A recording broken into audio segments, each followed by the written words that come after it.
O conhecimento e a comunicação afetiva transformam o mundo. O autoconhecimento, a educação emocional e a comunicação afetiva transformam você e o mundo. Olá, meu irmão, olá, minha irmã. Esse é o podcast Caminho de Vida Plena, falando de comunicação afetiva e educação emocional. Hoje nós apresentamos nosso primeiro episódio, Vida Plena Extra. Nele, eventualmente, nós faremos uma entrevista, na verdade um bate-papo, com pessoas que, com sua experiência nas várias áreas de atuação, possam contribuir de alguma forma com a nossa busca rumo ao desenvolvimento pessoal, rumo ao nosso crescimento. É uma maneira que nós encontramos de compartilhar com todos a vivência que cada um tem relacionada ao nosso propósito, que é buscar conhecimento, buscar autoconhecimento, desenvolver uma comunicação afetiva, desenvolver educação emocional. Será mesmo uma troca de experiências. Então, nós pretendemos ter sempre uma novidade por aqui, como já dissemos, nesses episódios extras.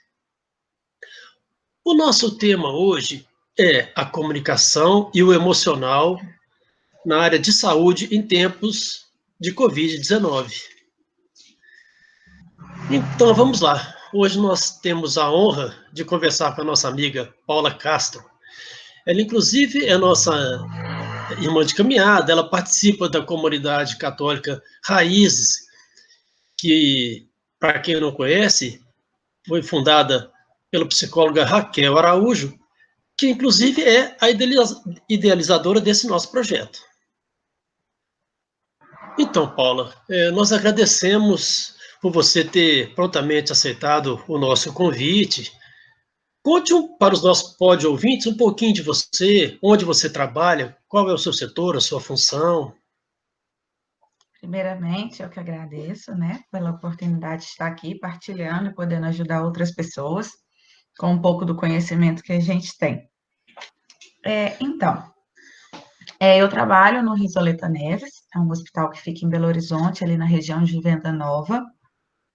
Lá eu sou técnica de enfermagem e trabalho no CME, que quer dizer Centro de Esterilização de Materiais. Lá é onde a gente recebe, todo o material que é utilizado no hospital para fazer a higienização, o preparo dele, armazenar ele de forma correta, para poder fazer a esterilização e dispensar ele novamente para os setores. No caso, materiais cirúrgicos, materiais respiratórios, enfim. A gente faz todo o processamento desses materiais para deixar eles, de forma correta para a utilização do paciente sem o risco de contaminação. Ok.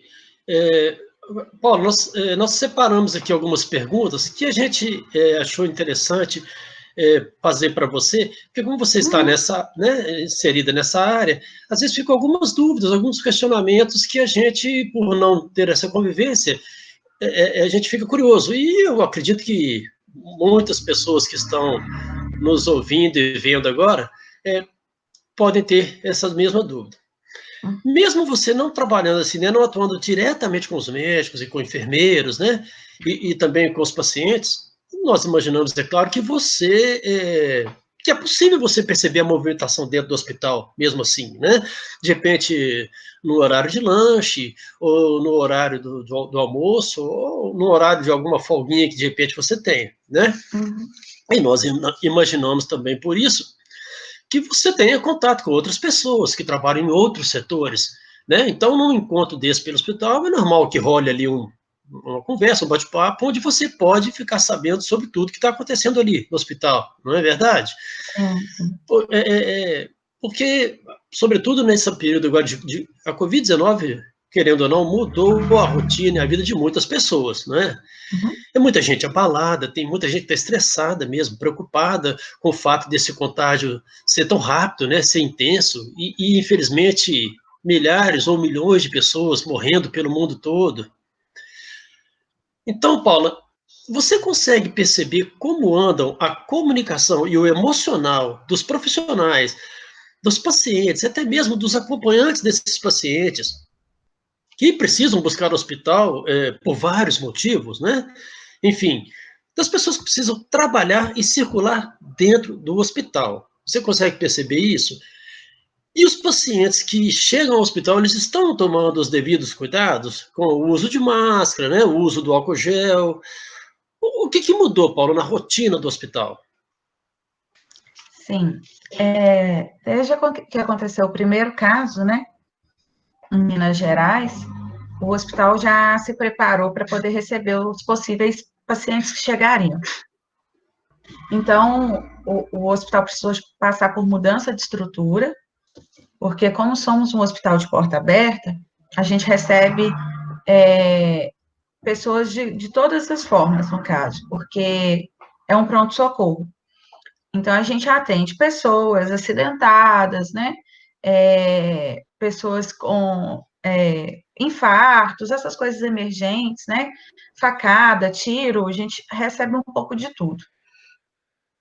Então, os pacientes que chegam nessas situações, ou com situação de uma dor, né? Às vezes é um apêndice, uma coisa nesse sentido, o fluxo foi separado.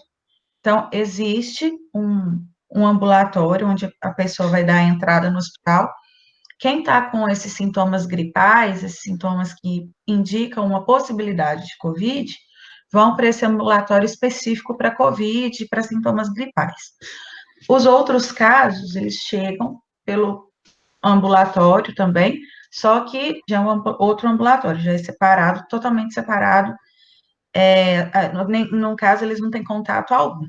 A mesma coisa aconteceu com a internação e com CTI.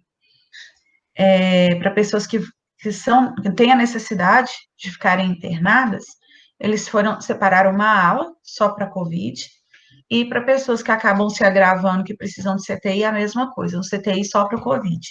Então, os pacientes ficam, assim, totalmente isolados, separados, mesmo de pacientes com comorbidades comuns.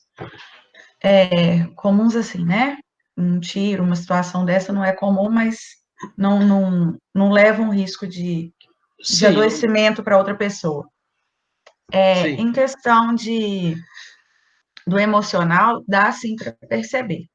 No início, a gente teve uma tensão muito grande, porque a gente estava lidando com um desconhecido, a coisa chegou para a gente aqui com uma informação muito grande, né? Porque tinha acabado de acontecer na Itália, e a gente teve também grandes casos lá, né? A notícia chegou a gente, assim, para a gente de uma forma bem assim, não, é uma doença que mata, é um vírus que mata. Então, é assim, todos os profissionais, mas a maioria, sim, meio que entraram em pânico, ficaram bem apavorados, como eu acho que a maioria da população. Agora, com o passar do tempo, eu acho que é um pouco do brasileiro ter memória curta, né? As coisas estão ficando mais tranquilas, as pessoas estão menos tensas, com menos medo. A gente pode perceber no hospital que, assim, é informado nos rádios, através dos rádios, a questão do uso de máscara, de lavagem de mãos, né? A gente tem um som de comunicação interna do hospital, onde eles costumam fazer as chamadas de médico, enfim. Então, eles sempre dão essa questão de lavagem de mãos, usar máscaras. Foi também alterado o horário de visitas. Antes, o horário de visitas terminava às 6 da tarde, 6h30, desculpa. Agora, meio-dia se encerra o horário de visita, exatamente para diminuir o fluxo de pessoas transitando pelo hospital. Nos refeitórios também foi alterada a quantidade de pessoas por mesa. Nos corredores onde é possível uma fila, por exemplo, funcionários que precisam buscar medicação em farmácia, né? Então, acaba tendo uma fila para essa dispensação de medicação. Então, todo lugar que pode ter uma possível fila, eles fizeram demarcações no chão para as pessoas poderem manter o distanciamento. Pelos corredores também foram instalados mais dispensers de álcool, que já existia, mas agora foi aumentado. Então, assim, no elevador tem um dispenser de álcool, na saída do elevador tem um dispenser de álcool. Então, assim, vários pontos do hospital foram dispensados também é, é, essas ferramentas que auxiliam o nosso cuidado. Mas a gente percebe que, como na rua, as pessoas também estão um pouco dissipadas. Às vezes a gente vê acompanhante ou paciente mesmo sem máscara, a gente até informa os profissionais, né? Chegam a fazer esse pedido, porém, a gente não pode obrigar e exigir que eles usem. Pois é, então, Paulo, aí eu queria te perguntar uma coisa. Porque, como você está falando, infelizmente é verdade. A gente observa, eu tenho observado muito, que por parte de algumas pessoas, andando, como você disse, andando pelas ruas, dentro de supermercado, no comércio em geral, que agora está voltando a abrir normalmente, né, a falta de cuidado com as medidas de segurança. O hospital, que é claro que a gente espera assim, né, que com uma comunicação equilibrada e afetiva, mas é claro que, como a gente já disse, tem muita gente que está estressada, né, diante dessa situação. O hospital está cuidando de tomar providências quanto ao procedimento, em relação ao procedimento dessas pessoas que parece que não estão nem aí. Assim como aqui fora, você está dizendo que aí tem isso também dentro do hospital. O hospital como que ele está lidando com isso? Como é que tem como controlar? Como é que funciona isso? Pois é, a gente informa, né, tenta conversar da melhor forma possível com todas as pessoas, tanto que, na verdade, a maioria utiliza. É um caso ou outro que acontece da pessoa ser um pouco mais resistente. A gente não tem como obrigar, né? A gente tenta ter o maior cuidado, mas a gente não tem como obrigar, até porque lá a gente lida com todos os tipos de pessoa. Lá a gente, por ser um hospital 100% SUS, então a gente recebe normalmente pessoas de classe média, baixa, né, pessoas de aglomerados, então assim, a gente nunca sabe com quem a gente está lidando. Né, as pessoas, como dizem, elas não vêm com identificação, então a gente não tem que tomar um certo cuidado, ter uma paciência ainda maior, para a gente não falar as coisas e ser levado de uma forma diferente. Porque, dependendo de como tiver o emocional dessa pessoa, ela pode querer interferir na liberdade dela, né? Do tipo, eu faço o que eu quero, a vida é minha. Né? Infelizmente, tem pessoas que pensam assim. É por isso, exatamente, é por isso que a gente está muito empenhado, sabe, nesse trabalho nosso, nesse projeto nosso, com a comunicação afetiva e a educação emocional, exatamente por isso, porque, infelizmente, tem pessoas que não sabem entender, não é? A gente está numa situação que é complicada, que é mundial, não é só aqui que está acontecendo, e as pessoas, muitas vezes, elas não conseguem entender algumas medidas que devem ser tomadas, exatamente pelo que você falou, né? Pensa assim, eu estou perdendo a minha liberdade, eu tenho minha liberdade, eu faço se eu quiser, eu faço se eu não quiser. Mas é aí que eu acho que tem que entrar a educação emocional, né? Porque eu entendo assim, se eu estou, porque tem gente assim, se a pessoa entende que não faz parte do chamado grupo de risco, né? Se eu entendo que eu não tenho lá tanto problema, tanto perigo de ter a doença ou de evoluir para o estado grave da doença. Mas mesmo que eu não apresente sintomas, se eu estou, né, contaminado pelo vírus, eu vou sair bem dessa, mas e as pessoas que estão ao meu redor? Né? De repente, não é a realidade das pessoas que estão ao meu redor. Alguma outra pessoa pode estar ali com uma comorbidade, né? Ou até já com uma doença grave, fazendo um tratamento, que eles falam aí, tratamento de câncer, por exemplo, e eu vou contaminar e eu vou prejudicar essa pessoa. Quer dizer, achando que para mim está tudo bem, porque eu não corro risco, aí eu coloco mesmo isso como um ponto importante da educação emocional, sabe? Eu preciso, né, ter as minhas emoções equilibradas para eu entender. Eu não estou sozinho no mundo. Se para mim tá bom, se eu estou com a saúde perfeita, eu sei que está tudo bem comigo, isso não quer dizer que eu não vou me cuidar, porque me cuidando eu vou cuidar do outro, não é? E nem sempre é igual eles falam, né? Já foi muito divulgado. Você, às vezes, uma pessoa pode estar contaminada com o vírus, não sentir sintoma algum, mas ela vai transferir esse vírus para uma outra pessoa que, de repente, não vai suportar, que não vai, né? Que não vai conseguir reagir bem e pode até vir a morrer. Sim, então, exatamente. É importante isso que você está falando. Infelizmente, vocês conviverem, a gente fica imaginando a pressão que vocês vivem, porque a gente que está aqui de fora vai pensar assim, poxa, às vezes eu vou lá para o hospital, preciso ir lá para uma emergência qualquer, ou preciso ir lá porque quebrei o dedo, sei lá. Aí, de repente, eu chego lá sem máscara nem nada, e você vem me dizer, né, que é uma norma. Né? Pô, não precisava nem dizer, na verdade, né, gente? Porque isso aí, para quem está, né, no mundo, a gente está sabendo que isso está no mundo inteiro. Então, são medidas que a OMS, inclusive, sugeriu, né? Não é o hospital Risoleta ou o hospital tal A ou B que fez isso, né? É geral. Então, eu entendo que aí a gente tem que estar emocionalmente equilibrado para pensar nisso, né? Poxa, acolher essa informação, acolher esse atendimento que o hospital faz, para já prevenir que eu e que outras pessoas sejam prejudicadas. E, infelizmente, é ruim pensar que tem pessoas que não entendem isso, né? Exato. Que não conseguem processar isso. Sim. Uma observação até que eu faço, graças a Deus, das pessoas que se internam, né, o que busca o hospital com Covid, graças a Deus, a maioria sai. Mas a gente não sabe quem que é a maioria, né, Tadeu? Então, assim, a gente viu casos de pessoas que não tinham comorbidades nenhuma, de bebês que vieram a óbito, contraindo. Nossa, complicado.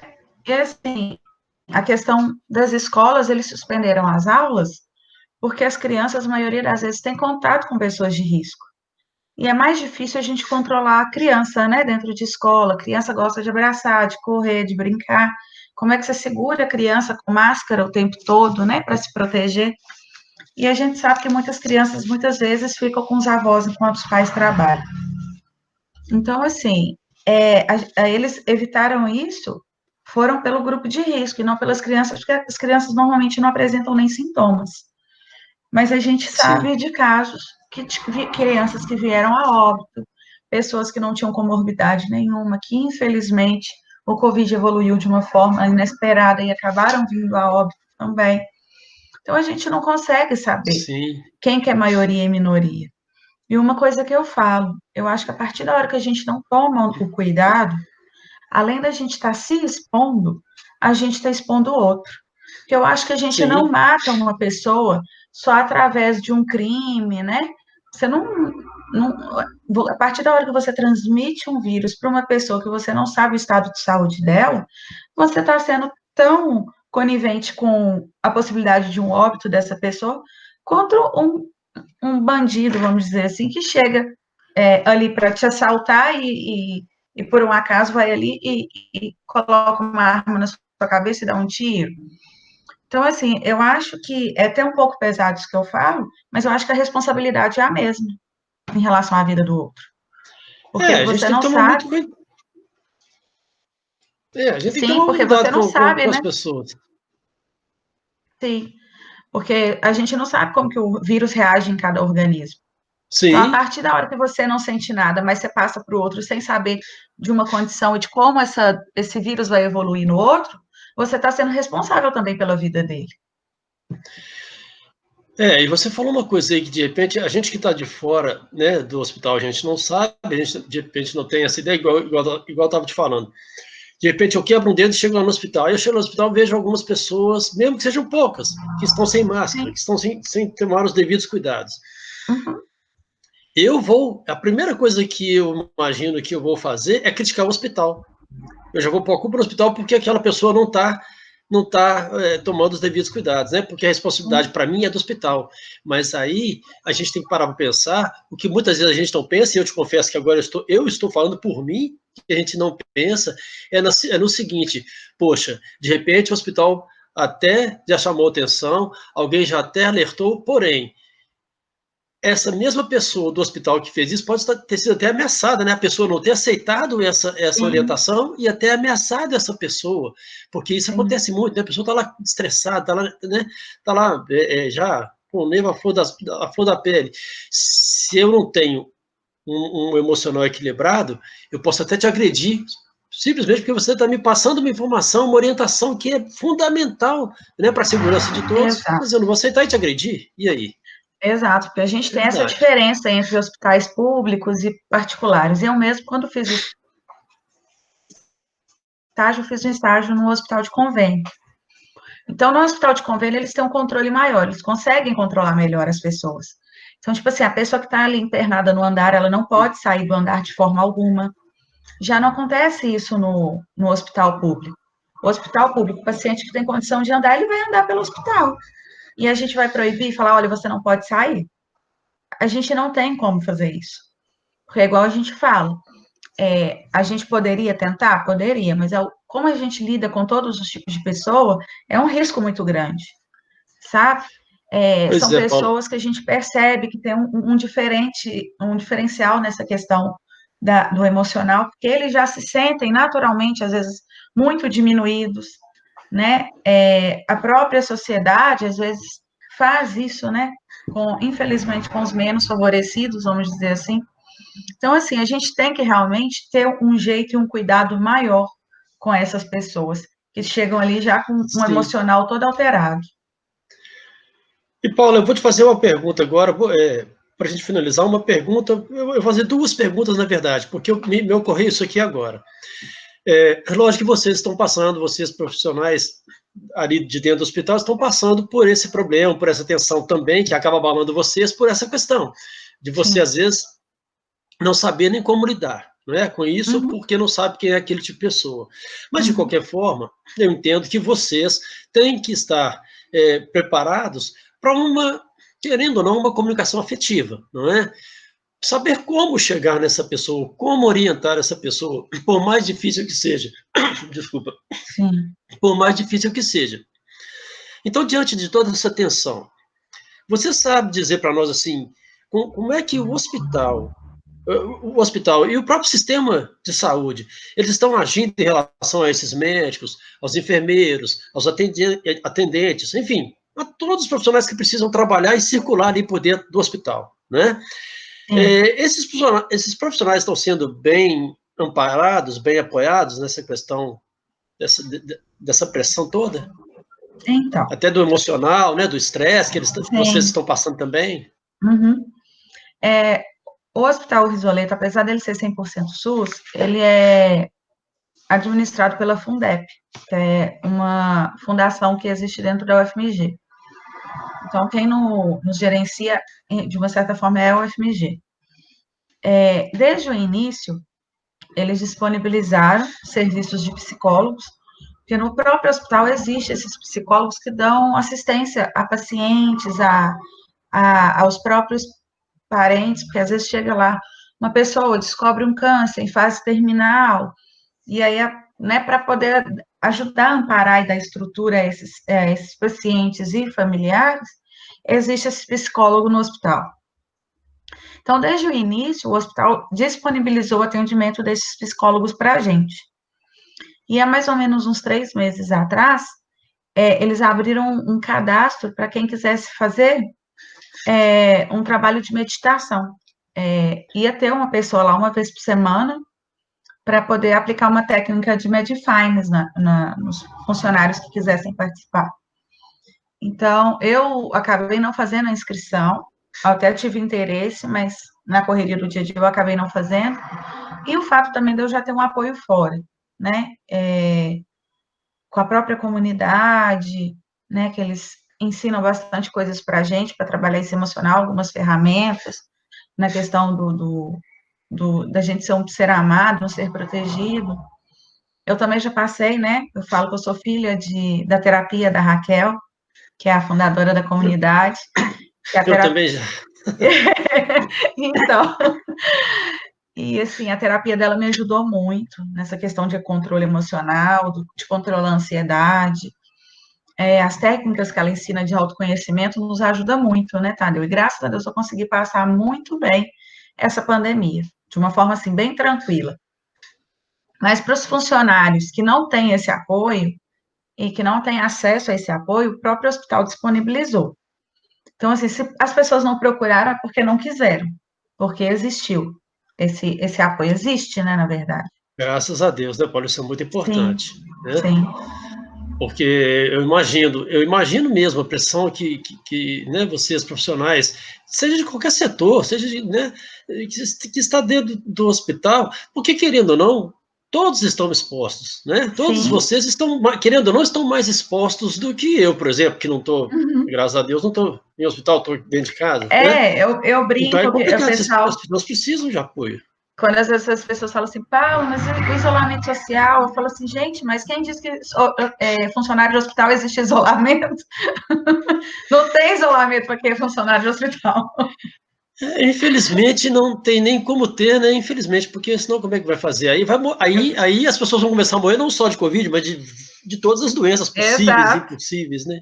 exato. É, Então, assim, infelizmente, o que a gente pode fazer é infeliz, tomar um cuidado, né? Não tem jeito, o cuidado é para todo infelizmente eu mundo. penso, sim, eu penso que vocês devem tomar todos os cuidados possíveis e orar e contar com as nossas orações, porque nós aqui fora Sim, estamos sempre rezando e torcendo por vocês profissionais que estão ali correndo mais risco, porque, né, nós queremos ver todo mundo bem, é lógico, e aí a gente, sinceramente, de coração, eu me sensibilizo muito em relação aos profissionais, principalmente os que estão ali na linha de frente mesmo, porque sim, é complicado. Então, eu estou sempre rezando por todos vocês.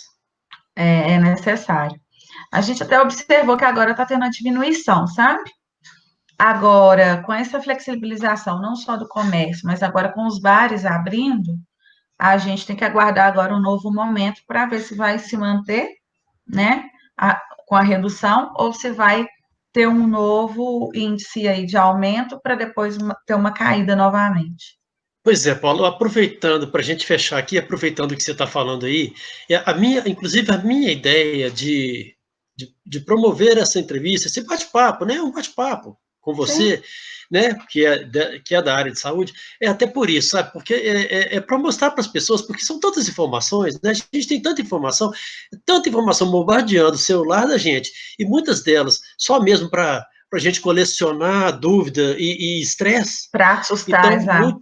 né, muita coisa no celular e na televisão que, infelizmente, é só mesmo para assustar, para causar estresse, né, como dizem, tocar o terror, que eu Sim. pensei, poxa, seria interessante uma conversa com alguém da área para esclarecer algumas coisas que às vezes a gente nem imagina que estão acontecendo.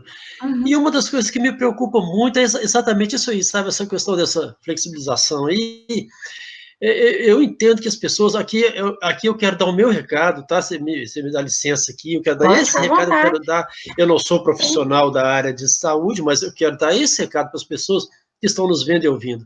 Gente, Uhum. é hora de ainda tomar cuidado, né? A gente fazer o que tem que ser feito, o que não tem jeito, que é essencial, igual a Paula não pode ficar sem trabalhar, porque senão o hospital fica lá, né, sem condições de atender as pessoas, e aí um monte de gente que vai ser prejudicada, tudo bem, e a gente tem essas situações aí, mas eu entendo que ainda é hora de tomar cuidado, gente, Sim, de não flexibilizar o nosso cuidado, porque o comércio está flexível agora. Porque exato. é complicado, querendo ou não, ainda tem vírus espalhado por aí. Então a gente tem que tomar esse cuidado. Não, não pode agora, então agora eu vou ficar à vontade e vou esquecer, porque normalizou o comércio, está tudo bem. Ainda não é essa a realidade, né, Paulo? Não Não, é, não é. infelizmente não é. Igual, eu acredito que você conheça a Ivna, que é fotógrafa. Sim, conheço. Ela contraiu o vírus dentro de casa, porque ela estava com um bebê de 3 meses, então Eu ela não vi o estava vídeo saindo. dela eu vi o Então, vídeo dela que você me mandou. é um testemunho aquele vídeo. Ela Sim, explica sim, exatamente as dificuldades dela com um bebê de 3 meses, sentindo graves sintomas do Covid, ao ponto de ter que ir para o hospital, e ela fala do medo que ela tem de sair de casa para ir para o hospital e não voltar. Então, assim, ela sim, relata exatamente isso, porque ela foi a primeira a contrair, mas a família inteira contraiu, né? Igual ela fala que o bebezinho, o Martim, que ele não teve sintomas, mas que ela tem certeza que ele contraiu porque ela amamentava ele, ela não podia deixar de amamentá-lo. Então, a sim, única coisa que ela contou foi com a proteção de Deus e com a proteção do próprio leite materno, que a gente sabe que é o melhor alimento, né? Então, assim, graças a Deus, sim, ele não teve nenhum sintoma. Ela fala que ele chegou a ficar uns dias assim, enjoadinho, parecendo que estava meio gripado, mas que não foi nada assim, em vista do que ela, né, e os outros de dentro de casa sentiram. Então, eu acho importante as pessoas, inclusive, que estão aqui nos assistindo, assistir esse vídeo para entender um pouco de como é uma família que enfrenta e que quando sai, eles usam isso como testemunho, exatamente porque o medo que bate ali na porta, né, o isolamento completo, é o que eu falo. Gente, as pessoas que são internadas por Covid, eles não têm o mesmo acesso do que os outros pacientes comuns. Então, por exemplo, se hoje eu contraio Covid e eu preciso ser internada, eu vou ficar totalmente sem acesso à minha família. Eu não vou ter contato com eles mais. Se eu sair de lá, ótimo. Quando eu sair, eu vou reencontrá-los. Mas e se eu não sair? Eles nunca mais vão me ver. Eles não vão ter a oportunidade de se despedir de mim, sabe? Então, a gente tem que pensar nisso. Eu estou falando no eu, mas o importante é que você pense num pai, num filho. Para você realmente se colocar nesse lugar, que eu acho que ainda é mais dolorido você pensar que seu pai ou sua mãe vão ser internados, ou um filho, que eu acho que a dor ainda é maior, que ele vai ser internado, que você tem a possibilidade de nunca mais vê-lo. Se, assim, receber notícia por telefone, se ele está estável, se ele está piorando, se ele está melhorando. Então, assim, vamos pensar nisso, gente, porque isso é muito doloroso. Olha, né? e essa pandemia ficou tão séria que, assim, mais do que nunca eu entendo, assim, porque, pelo que eu sei, antes disso foi só lá em 29, com a questão da gripe espanhola, que teve uma coisa nessa dimensão. Mas a gente não viveu, a gente só soube, né? Exatamente, como eu não vivi isso, e de lá para cá não teve nada, hoje estou vivendo essa realidade aqui dessa Covid-19, eu penso assim, gente, não dá para eu ficar pensando que mas isso não vai acontecer comigo, isso não vai acontecer com a minha família, isso não está perto de mim. Então, as pessoas, infelizmente, muitas pessoas não sentem o peso disso aí, não estão vendo a gravidade da doença, porque não aconteceu perto de mim ainda. Não aconteceu com a minha família, nem vai acontecer. Só que eu tive casos perto de mim, de gente que infelizmente faleceu, e gente que, graças a Deus, se recuperou, mas chegou a adoecer, chegou a ficar internado. Então é muito sério isso, a gente tem que tomar cuidado. Por isso eu quis trazer você aqui e bater esse papo com os nossos pod-ouvintes, para que a gente esclareça algumas coisas que, de repente, é o que a gente está falando. A gente não quer... Gente, por favor, a gente não quer que ninguém fique com pânico, né? Que ninguém fique desesperado, não é isso. A nossa intenção aqui não é causar pânico, não é causar desespero, por favor. Exatamente por isso que eu falo, a gente teve diminuição de casos. Tenha cuidado. Sim, igual eu falo, tivemos diminuição de casos, a maioria que é infectado, né, ou não sentem nada, ou quando sente é leve, e sai, mas a gente tem que sim tomar cuidado, né, não é apavorar, a gente não precisa de apavorar, graças a Deus a gente está, apesar de ser um vírus desconhecido, eu acho que a gente está tendo, assim, até um controle disso, apesar igual eu falo, da maioria, mas... Só não pode abusar, né?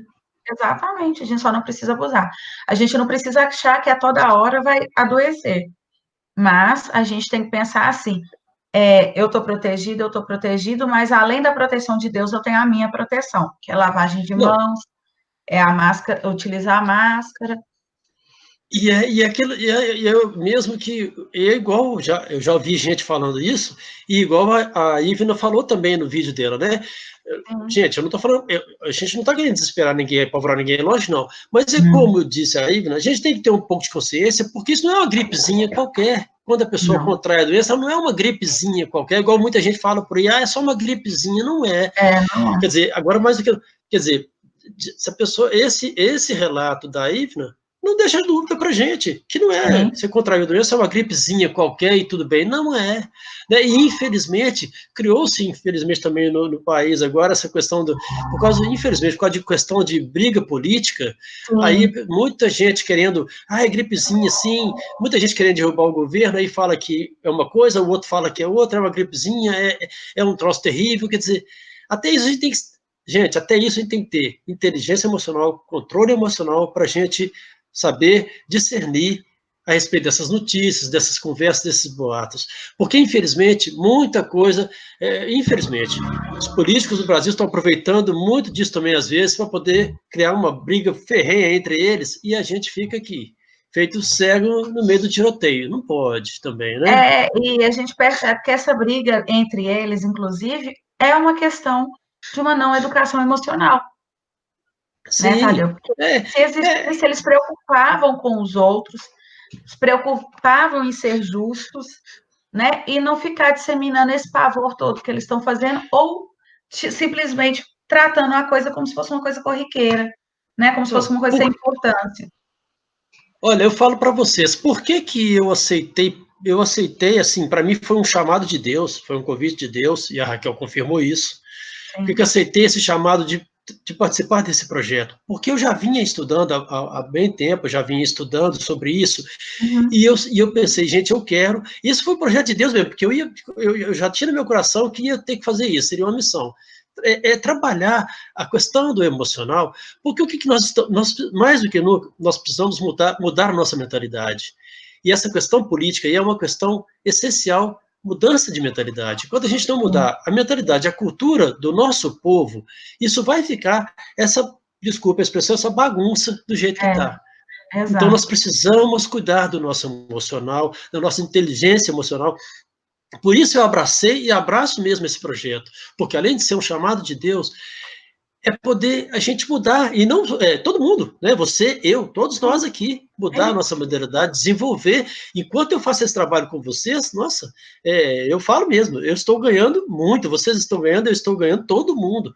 Mas a gente precisa desenvolver isso, não é? Sim, com certeza. E vocês estão realmente de parabéns por esse trabalho, porque eu de verdade acredito nele. Porque a gente sabe que a forma com que a gente desenvolveu, a gente não está aqui falando simplesmente porque a gente acha bonito. A gente teve experiências onde a gente pôde ter esse Sim, desenvolvimento, né? Eu falo por mim, hoje eu tenho escrito alguns textos,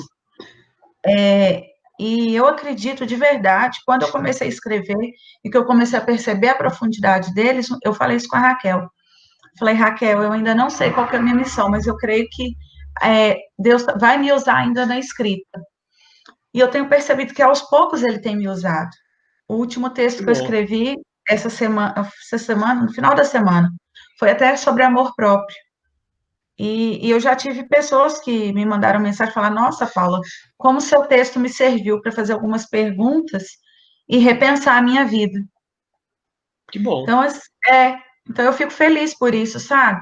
Porque o tanto que a gente pode fazer para poder ajudar o outro e ajudar de forma positiva, né?